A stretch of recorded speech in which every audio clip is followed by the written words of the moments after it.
어떻게 질문하느냐에 따라서 어떻게 성장을 도울 것이냐의 방법이 달라질 것 같아요. 그래서 저는 이제 질문을 생각을 여는 질문이라고 얘기를 하거든요. 답정로 질문 같은 걸 해요. 빵은 사 먹으면 살찌지 않나요?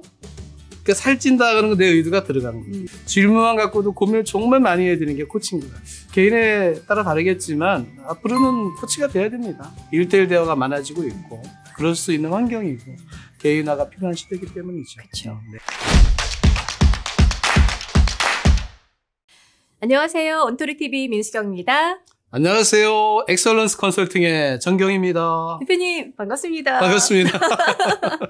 오늘은 성장을 돕는 팀장에 대한 이야기를 나누기로 했잖아요. 맞아요. 이렇게 이제 주제를 선정하신 이유가 있으세요? 성장을 돕는 게 결국 코칭이니까요. 그래서 이제 코칭 이야기를 우리 이제 책 제목이 있으니까 가르쳐 얘기를 할 때 그냥 성장을 돕는 팀장이다. 그게 가장 중요한 역할이다라고 생각해서 성장을 돕는 팀장이다라고 했습니다. 네. 그러니까 요즘 같은 경우에는 이제 코칭 리더십이라든지 뭐 코칭 스킬이라든지 이런 그 니즈들이 좀 많잖아요. 많죠. 네. 근데 왜 이제 코치로서의 그 역할을 수행해야 되냐 이런 의문들도 많이 있으실 것 같아요. 맞습니다. 제가 성장을 돕는 팀장이다라고 한 부분은 결국은 우리가 이제 일을 하는 데 있어서 일을 잘하게 도와주는 거. 또 그 일을 통해서 본인이 성장하면 그만큼 조직에 기여를 하게 되겠죠. 결국 성과를 내게 되는 건데요. 그래서 성과 향상을 위해서 우리가 꼭 필요한 게 코칭이다라고 하고 있고, 그러니까 리더십을 영향력으로 표현한다면 코칭 스킬을 활용하여 영향력을 발휘하는 게 코칭 리더십이다. 그래서 팀장들이 이제 코칭 스킬 꼭 배워야 된다고 저는 생각을 하고 있습니다. 코칭 스킬이라고 하면 구체적으로 뭐 어떤 것들이 필요할까요? 그러니까 코칭의 스킬을 하기 앞서서 코칭할 때 필요한 환경들을 좀 봐야 될 것 같아요. 그래서 사실 수평적인 조직에서 잘 맞겠죠. 그러니까 수직적인 조직에서는 지시와 명령 이게 더 중요할 수 있을 것 같아요. 조직적 환경이 중요한 것 같고. 수직적인 조직인데 이 코칭이 들어가면 좀 쉽지 않죠. 굉장히 서로 힘들 것 같아요. 힘들죠. 팀장님도 갑자기 어느 날 내가? 어떻게? 이런 고민이 되는 거고 우리 팀장 왜 그래 갑자기? 왜 자꾸 질문을 던져? 그럴 수 있거든요. 그쵸. 근데 조직 환경이 안 맞더라도 코칭을 하겠다는 그 리더의 의도가 있고 의욕이 있다면 전 충분히 가능하다라고 보여지고요. 또 한 가지가 이제 환경적인 요인도 있지만 심리적인 것도 있어요. 심리적인 거. 그러니까 코칭을 내가 하고 싶어도 이 코치 자신의 어떤 심리적인 요소가 되게 중요합니다. 그러니까 가치관도 들어갈 것 같고요. 경영학에서 X이론, Y론 이런 게 있다면 약간 Y론적으로 사람들은 자율적으로 스스로 할 수 있다고 믿어주는 심리를 갖고 있어야 되고 사람들은 고정 마인드가 아니라 성장 마인드셋을 갖고 있다고 보는 관점? 이게 더 중요한 것 같아요. 환경적 요인도 되고 심리적 요인도 된다면 그 다음에 스킬적 요소거든요. 가장 많이 하는 게 인정인데 가장 기초 스킬이죠. 인정을 먼저 하고 정말 케어해준다는 마음으로 그렇게 진행하셔야 될 것 같고 스킬로 들어가면 뭐 저희도 지금 질문과 경청을 하고 있듯이 질문과 경청이겠죠. 그래서 질문이 참 중요한 것 같아요. 해보면. 이 질문만 갖고도 고민을 정말 많이 해야 되는 게 코치인 것 같아요. 어떻게 질문하느냐에 따라서 어떻게 성장을 도울 것이냐의 방법이 달라질 것 같아요. 그래서 저는 이제 질문을 생각을 여는 질문이라고 얘기를 하거든요. 생각을 열고 아이디어나 정보나 의견을 끌어내거든요. 근데 그것만은 아니죠. 특히 이제 리더들이 가끔은 답정로 질문 같은 걸 해요. 본인이 답을 갖고 있으면서 유도하는 질문. 의도적 질문인데. 근데 그걸 인식도 못하는 리더들 많죠. 근데 자기가 질문해놓고 의도하고 있는 거예요. 뭐 예를 들면 빵은 사 먹으면 살찌지 않나요? 그러니까 살찐다 그런 거 내 의도가 들어간 거거든요. 그러니까 코칭은 로 에고레스예요. 내 에고가 들어가면 안 되는데 그게 쉽지 않아요. 어떤 코칭의 방법. 요거는 조금 해보실 만합니다. 뭐 이런 것들 있을까요? 본인이 준비를 많이 해야겠지만 어떤 특정 모델을 가져가는 거예요. 존 히트머의 4단계 모델은 가장 손쉽고 보편적인 거거든요. 전 세계적으로 쓸 수 있는 거. 그러니까 성장이 그로우잖아요. 골, 리얼리티, 옵션, 윌. 그래서 이제 골을 얘기할 때도 오늘 무슨 이야기 할까요? 그것이 당신한테 어떤 의미가 있나요? 뭐 이런 식으로 스스로 느끼고 깨닫게 하는 질문이 되게 중요하죠. 각각의 요소에서 질문만 있는 건 아니고 잘 들어주는 경청이 같이 들어가야 되고요. 정말 핵심은 옵션에 있다고 저는 생각해요. 옵션. 그러니까 문제가 있는데 그 문제를 해결할 수 있게끔 도와주는 거잖아요. 어떤 협회는 끝까지 스스로 해결책을 찾도록 도와줘라. 질문을 더 던져주고 기다려줘라. 하지만 또 그렇지 않을 수도 있어요. 복잡한 시대이기 때문에 바쁘잖아요. 때로는 내가 거기서 제안도 할 수 있고 브레인스토밍도 할 수 있고 아니면 조금 시간을 갖고 정말 해결할 수 있게끔 도와주는 그 시간이 돼야지 그 시간을 헛되이 보내고 그냥 질문을 한다고 되는 건 아닌 것 같아요. 그래서 꼭 그 자리에서 뭔가 하나는 실천할 수 있는 걸 가져가도록 액션하게끔 도와주는 거. 코치로서의 팀장은 그게 필요하다고 생각합니다. 지난해에도 그 코칭 리더십 강의 굉장히 많이 했다고 들었거든요. 네네. 네, 주로 어떤 내용들을 많이 다루셨어요? 왜 코칭이 필요한가?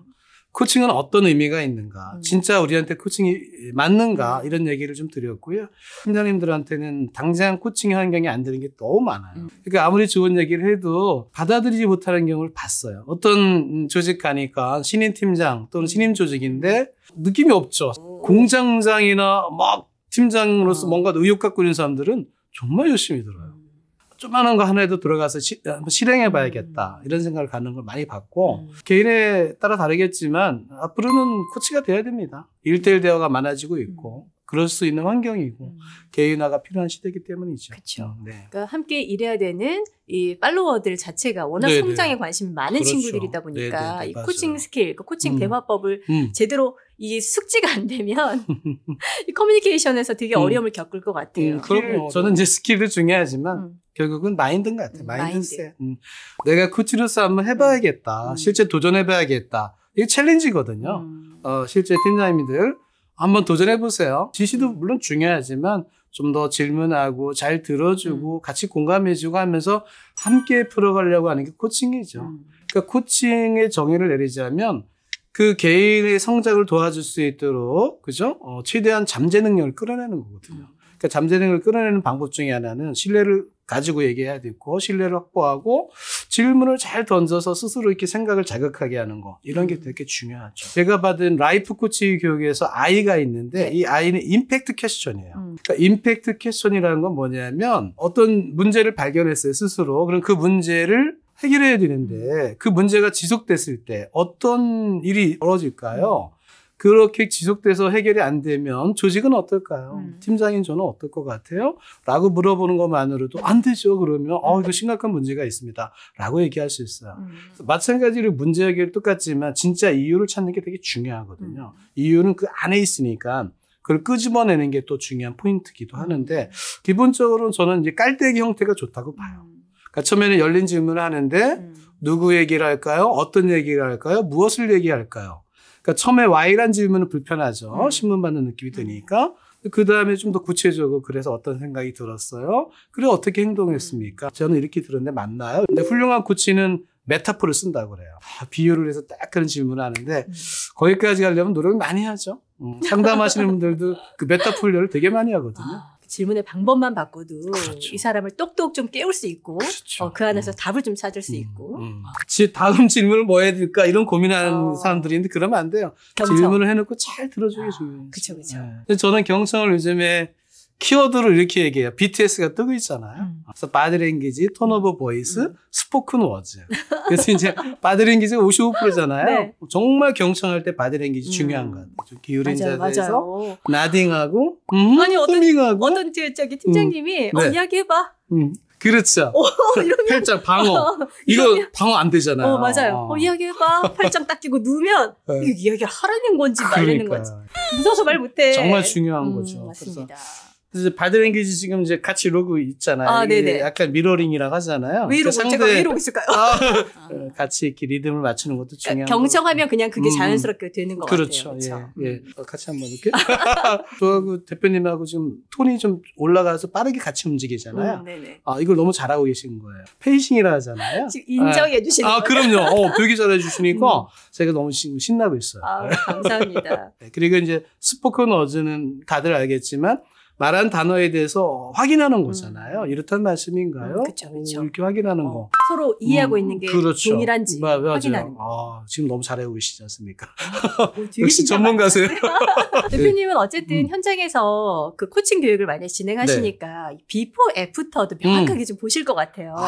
저 최근에 이제 모 기업 저한테 선발을 해서 우수한 리더들을 모아주셨는데 한 12명 정도를 10개월 동안 같이 했어요. 12명? 예, 10개월? 10개월. 그러면 이제 제가 끝날 때 과제를 내주고 다음 달 만나면 1시간 정도를 이제 그룹 코칭을 했거든요. 지금도 가장 기억에 남는 분이 뭐 제 얘기를 들으면 아신 분일 수도 있는데 그렇게 처음에는 뭐 적극적이지 않았던 것 같아요. 그리고 올 때마다 우리 담당님께서 꼭 가야 되냐고 해서 이렇게 막 투덜했던 분인데 끝날 때 완전히 바뀐 거예요. 그러면서 공부도 하시고 본인이 특별히 어떤 프로젝트를 세워가지고 달성하고 너무 훌륭한 리더가 돼 있죠. 앞으로의 계획도 살짝 궁금해요. 네.